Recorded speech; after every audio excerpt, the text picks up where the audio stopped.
So that's officially a wrap for Coachella 2025. Let's talk about what was great this year, what was bad this year, how they can improve, and honestly, let's look forward to next year. Because you know what? It's the 20th anniversary of something. Isn't that right?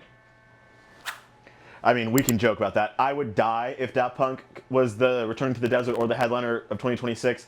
Unfortunately, I am realistic that it probably won't happen, but I am putting everything on earth I have into that happening. But that's not what we're talking about. So if you didn't go to Coachella 2025, honestly, you missed out like crazy. This Coachella was incredible. Both headliners on Friday and Saturday absolutely crushed it. Not Travis Scott. He wasn't that good. But Lady Gaga on Friday night was like an out-of-body experience of an artist at her full potential, dominating. Like, she crushed that stage. She brought out Gesaffelstein. She was absolutely unbelievable. Multiple outfit changes, just everything about Lady Gaga's performance was perfect. Weekend 1 for sure. Weekend 2 had a tiny hiccup with a microphone, but she bounced back of that like instantly. Like, you could barely tell, like only like people that were like there that were like really hardcore knew what she was doing and sang, noticed like a tiny little cutout, but they fixed that like right away. And then Green Day on Saturday was unbelievable. Pure rock band, punk vibes, like just absolutely slaying it. They've been doing it for like what, 30 years now or something like that. Just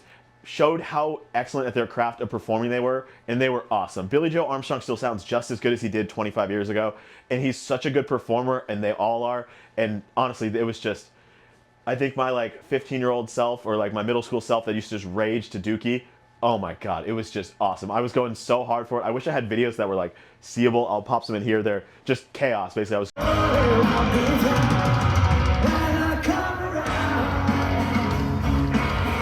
so excited. I'm just fucking yelling like crazy. Take me back. Take me back. And then Sunday headliners, Post Malone was fine. He was good for the most part, but he did a lot of country renditions of like his hip hop songs, which I expected him to do because he's done that prior, but they just don't hit the same. Like Country Rockstar and Country Congratulations, they're just not, it's just not as good. They're good, but it's not as good. My favorite Post Malone song is I Fall Apart, which is basically already kind of countryified. So I had no problems for the most part with that, but I know a lot of people were really disappointed. But then outside of headliners, like every artist absolutely crushed it. Like outside of Chase West and Travis Scott, who both had pretty bad performances, Chase West apparently bombed his on purpose, and then Travis Scott, I don't know if he fired himself or another Scott. I don't know what was going on with Travis Scott's set for both things. His production looked kind of cool, but it was just a lot of fog and lights. I don't know what was up with that. I stayed clear of that, but I heard a lot of people that were really disappointed, which was wild to me because I was gonna like, if I had to bet on one artist like going crazy hard, I would have expected it to be Travis Scott. So that was kind of surprising. But outside of that, like every artist that I saw or every artist that I heard other people talking about absolutely crushed it. Like Yo Gabba Gabba might have even stolen the show because they like popped up at Do Lab. They had their own set, like, and just the fact of seeing Yo Gabba Gabba is ridiculous. Like the fact that there were probably people like fucked up, hammered on drugs or whatever, and then the people that are crazy people that bring like their 5-year-olds to Coachella, both in the same Mojave tent, it doesn't make any sense, but it's awesome. It's just fucking ridiculous. So honestly, the experience inside the festival was awesome. It was super easy getting in and out. VIP was pretty cool. They added 2 new VIP areas that are pretty awesome. The outdoor one is sick, especially for Zedd. I had so much space where like I left VIP to go meet up with some of my friends, and as soon as you walked out of VIP at Zedd, it was just fucking pencil crowd. So I was thrilled when I was in VIP, and think outdoor VIP was unbelievable. Sahara's VIP for weekend 1 was pretty shitty. It was basically like in line with the stage, so you couldn't really see, if you were in the VIP, you couldn't see the stage at all. They had like a screen, like what you see rich people by their pool have, but like that's not really the experience you expect from a VIP thing, especially like if there's no way to view the stage. But they fixed that for weekend 2, and they actually had a massive amount of, on the right side, kind of before the hill, of VIP for Sahara, which looked really cool, and I hope they keep that for next year, or at least something similar to that, because then it would be super worth it to have that VIP there at Sahara, because Sahara can get so packed, especially like going into the Do Lab now, and it can just be chaos. So that new VIP there would be really cool. So one new thing they did at Coachella this year is they swapped where Quasar was and where Do Lab was. They put them in different spots. So Quasar is now near like the real bathrooms, and then the Do Lab is where Quasar used to be, like right outside, where on the other side of the barn, where basically where old Sahara used to be. I like it for Do Lab, I think. I think it makes it way bigger, and if they have surprise guests, it's less packed in that corner like it used to be. But for Quasar, since they only had an entrance on the left side and not the right side, it kind of got like really jammed on the left and a ton of space on the right, but you couldn't really get there. And it made it really hard to get out of there. And so I felt like that with the pyramid was kind of a mistake. Like they need to have a right exit so you can go from both sides, even if it's not like massive on the right side. That way for just flow, it's way easier. The Red Bull Pyramid was super sick. I was unable to go into it because I did not get a pass for it, which sucked, but it looked really cool. I heard people that enjoyed it, that it was fun. It wasn't like crazy or anything like that, but it looked like a cool experience. It does look really, really pretty and aesthetic when you're on the stage at Quasar looking back at it. I have a video of it right here.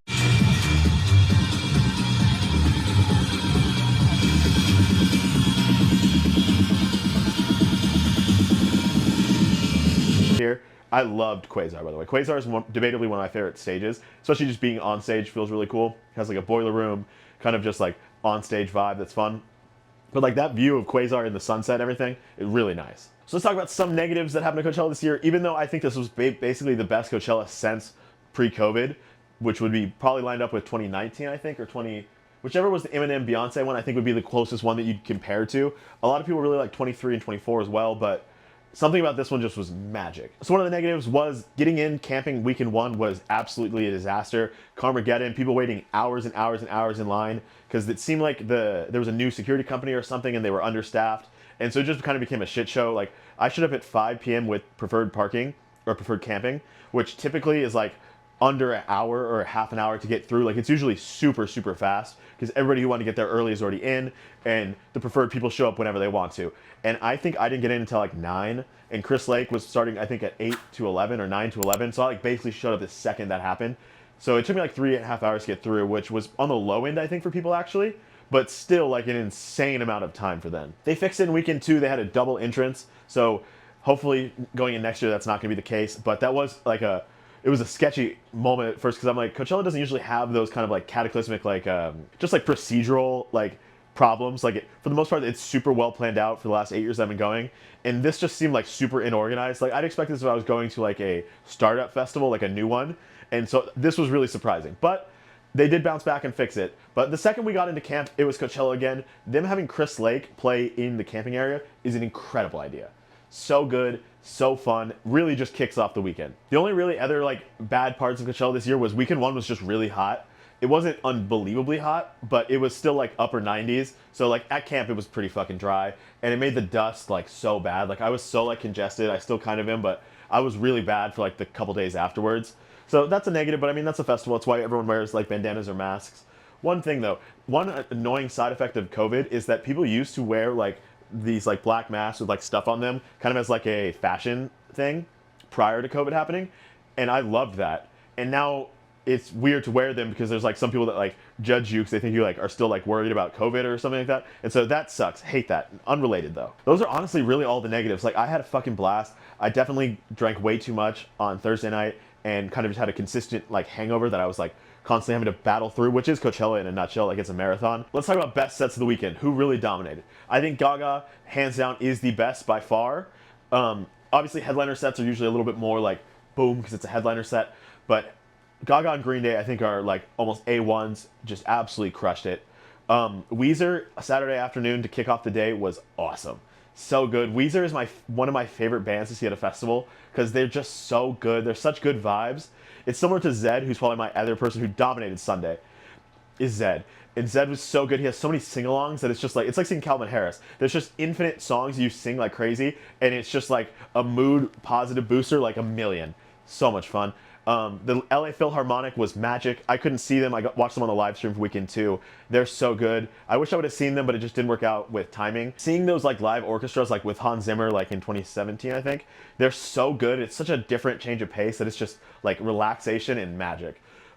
T-Pain, incredible. He deserves to get that set finally after 20 years. Seeing him like dance around like a fairy was so cool. Super happy for T-Pain. Crushed it. Sarah Landry ripped Coachella apart. I think she played like 5 different sets between like Coachella itself, Dulab, and then Zinyara and stuff. Her Blood Pact, where all of like the techno baddies get out of a limo and then like they do like I think it was like 5 or so of like some of the best women techno producers just going crazy in Dulab. That was so cool. I wish I could have gone, but it was during Green Day, so I couldn't miss Green Day. But all the videos I saw were iconic. So that's basically my Coachella 2025 review. I could probably talk for hours and hours about it, but I feel like I'm a little bit rambling and don't want to just kind of bore you. I want to keep this a little bit short. If you went to Coachella 2025 weekend 1 or 2, let me know down below in the comments who your favorite set was, who you missed and you wish you could have saw, and then let me know if you're going next year. Tickets went on sale this morning. I got mine. We're ready to go, locked and loaded. Year 2026. Year 8, I think, of Coachella loading. And if you made it to the end of this video, please consider subscribing. I'll make a ton of like festival related content, either tips and tricks or just my own experiences and vlogs. Definitely want you to join the community. Don't know why I did that. That was weird.